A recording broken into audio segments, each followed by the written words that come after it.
increasing global public listing.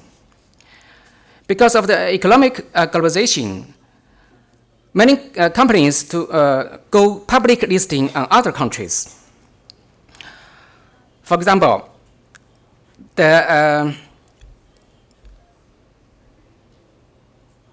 according to the World Federation of Exchanges, the WFE, amongst its 48 members of stock exchanges, 37 had foreign companies listed in 2003. But in 2013, there was 41 of the total 52 members of WFE have foreign companies listed. Amongst the London Stock Exchange have 416 foreign companies listed in 2003. But in March 2012, it had already 593 foreign companies listed. And the Singapore Stock Exchange had 40% foreign public listed companies in 2012. This is about 40%. And the Mexico Stock Exchange reached together 70% companies come from foreign countries. At present, only in China, the Shanghai Stock Exchange and the Shenzhen Stock Exchange have no foreign company listed. So the Chinese companies have been going abroad for public listing since 1980s. And at the end of 2014, there were totally 205 Chinese companies listed abroad. So the third, interconnection amongst the securities market and the multinationalization of security trading. The mergers of stock exchanges as well as going public in foreign capital market promotes securities trading globalization. Cross borders is a very popular trend in these days. As early as in 1980s, the stock exchange in the United States already carried out market linkage plan with non-US stock exchanges. The earliest market linkage plan was carried out by Boston Stock Exchange with the Montreal Stock Exchange in Canada, which collected the trades in these two stock exchanges via electronic system. But this plan was a unilateral system, which only allows securities from Montreal Stock Exchange to be traded on Boston Stock Exchange. But this plan promotes the Amex to set up a market linkage plan with Toronto Stock Exchange in Canada, which was the first bilateral system where a major US stock exchange carried out with a major foreign exchange. And the interconnection amongst stock exchanges became an important topic on the first Asian and Oceania Association of Securities Exchange Federation, which was held in Shanghai on 4th November 2014. The cooperation suggested by AOSEF include cross-listing of products such as KOSPI 2000. Futures of Korea Stock Exchange provide orders amongst the stock exchanges such as the market linkage plan between Singapore and Australia and in other Southeast Asian countries. And the countries from the Association of Southeast Asian Nations planned the process of Southeast Asian Nations Linkage Plan. This is a very great plan to the stock exchanges. There was 7 stock exchanges of these countries. They will be linked and the investors can purchase securities from these stock exchanges at any of the market. And the BRICS countries also have had a great plan named the BRICS Exchange Alliance. On 12 October 2011, at the 51 annual general meeting of the WFE, the World Federation of Exchange, In Johannesburg, 7 stock exchanges announced to form the BRICS Exchange Alliance. This is an effort to expose investors to opportunities in the world's leading developing markets.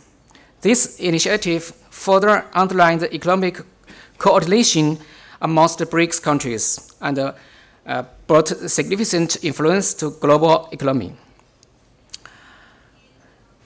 This initiative brought together 7 exchanges, the Hong Kong exchanges and the BMF from Brazil, and the Moscow Interbank Currency Exchanges, and the Russia Trading System from Russia, and the South Africa's JSE Limited, and the National Stock Exchange of India, and the Bombay Stock Exchange. These 7 exchanges represent a combined listed market capitalization of US dollar 9 trillion. This initiative was first brought out by Hong Kong Exchange in 2011.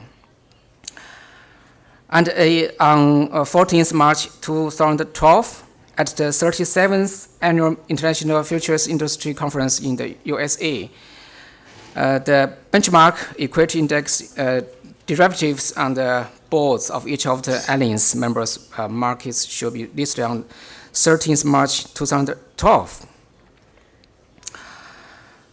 And now we can see the openings of Chinese security market. Till now, China implements exchange control for capital projects, so there is an limitation on Chinese investors buying securities listed on non-Chinese market. The foreign investors are allowed to buy B shares listed on Chinese exchanges through their agents, or buy A shares through QFII.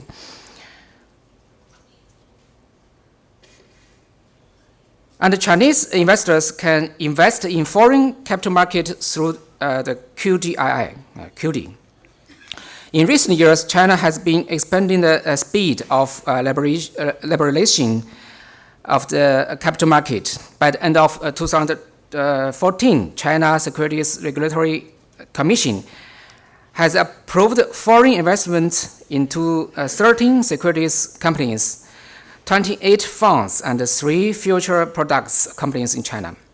And there were already 251 QFII and 60 RQFII investment institutes in China. On 10th April 2014, the China Securities Regulatory Commission and the Securities and Futures Commission of Hong Kong, SAR, announced the Shanghai-Hong Kong Stock Collect Program, the Hugang Tong, as is a very pilot program aimed to establish a mutual stock market access between Shanghai Stock Exchange and Hong Kong Exchange. This program consists of 2 parts. The northbound trading, that is the trading of A shares by Hong Kong and overseas investors, or so-called SSE securities. And the southbound trading, that is the trading of Hong Kong shares by mainland investors. Shanghai Stock Exchange also plans to set up a Shanghai-London Stock Connect plan, the Hu Lun Tong Shanghai-London Connect plan, where Chinese investors and European investors can trade securities in both of these 2 exchanges. The internationalization of securities market brings new challenges on regulation of security market. National sovereignty limits the securities regulatory authorities of the countries which are unable to supervise the securities trading occur outside of their jurisdiction. So, in recent years, we have heard many financial scandals occurred in the US-listed Chinese companies. This caused many accounting firms being sued in the United States.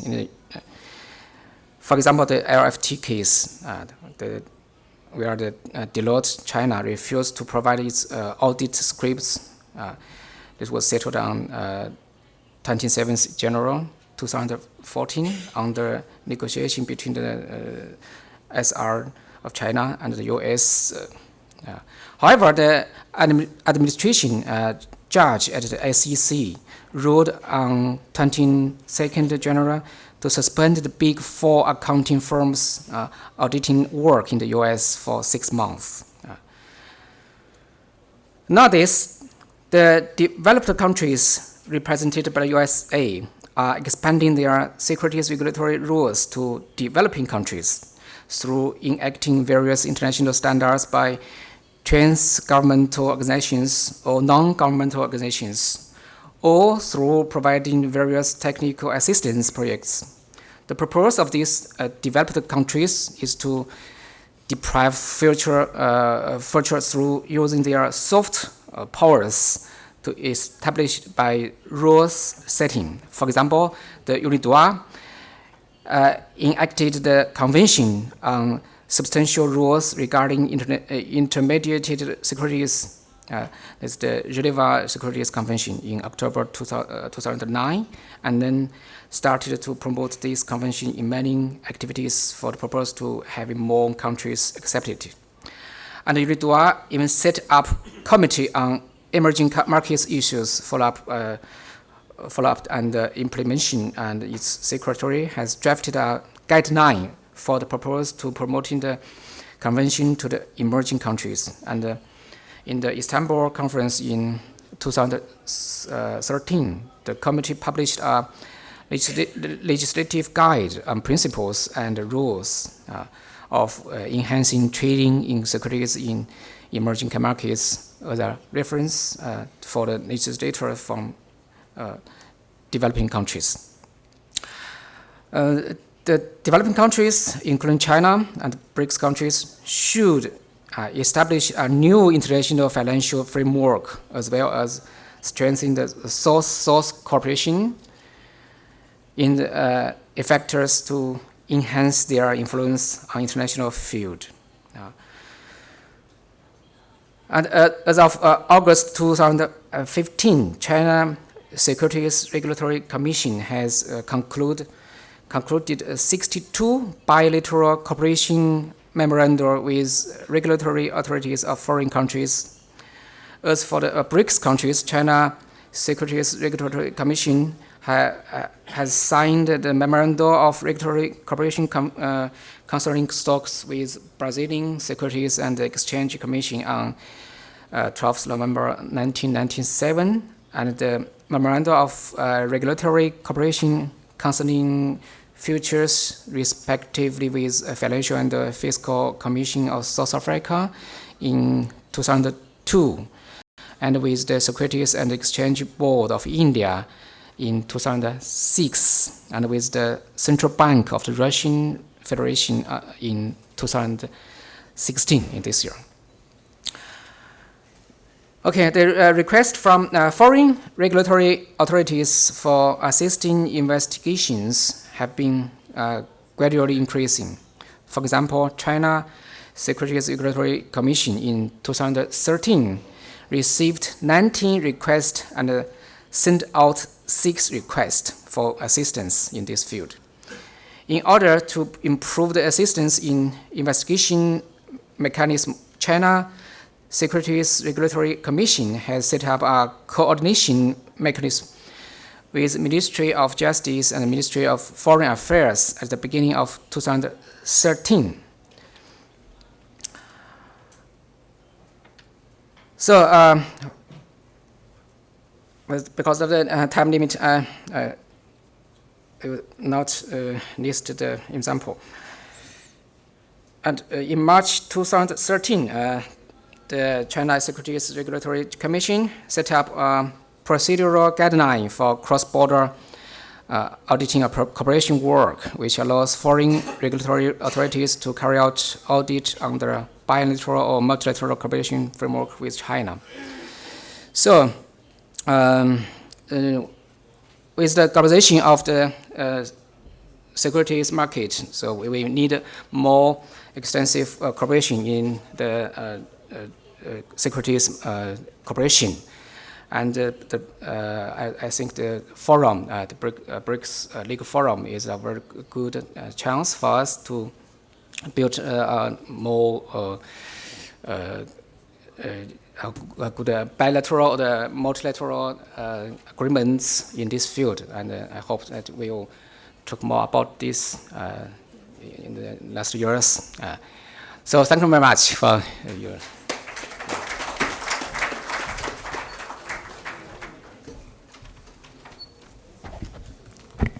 Thank you so much, sir, giving us an overall of all that the world is about and the difference between the developed and the developing countries. The next speaker is none else but Mr. K.N. Bhatt, the Associate President of Bar Association of India, an eminent senior advocate, whom I said in my last session with ingenuity will probably interpret law differently. May I request him to please enlighten us with your thoughts.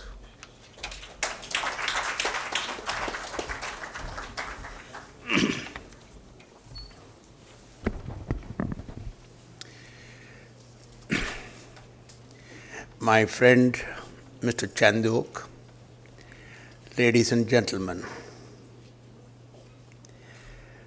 last year, when I was in Shanghai, more or less on the connected topic I was about to speak, but there were too many speakers. And initially the time allotted was about 20 minutes per speaker, and when it came to my time, it was reduced to 7 minutes. And there was a lady sitting in front showing the card that 5 minutes left, 2 minutes left, etc. So by the time I reached the microphone, only 5 minutes were left. But today, I have about 45 minutes left because my friend Chandok is there, he is not going to stop me. And there is no other program is in between. After you, there is a... No, 5 o'clock, after 5 o'clock. So one of the things we might have noticed here is the language barrier. But money knows no language barrier. Money finds its own language wherever you go. For example, when we went to Shanghai, nobody knew English except the hotel receptionist or somebody. But the first thing anybody going abroad learns is what is the exchange value. So they found out what is the value, and our basic currency for while traveling abroad is US dollar. So that US dollar to yuan so much, and that is equivalent to, and ultimately came to the conclusion that there are about 10 rupees a yuan something. And when you looked into the menu card, or rather the hotel room service card, we found that a bottle of water will be about 200 rupees. And a bottle of beer will be about 100 rupees. But even with this profound discovery, I continue to drink water.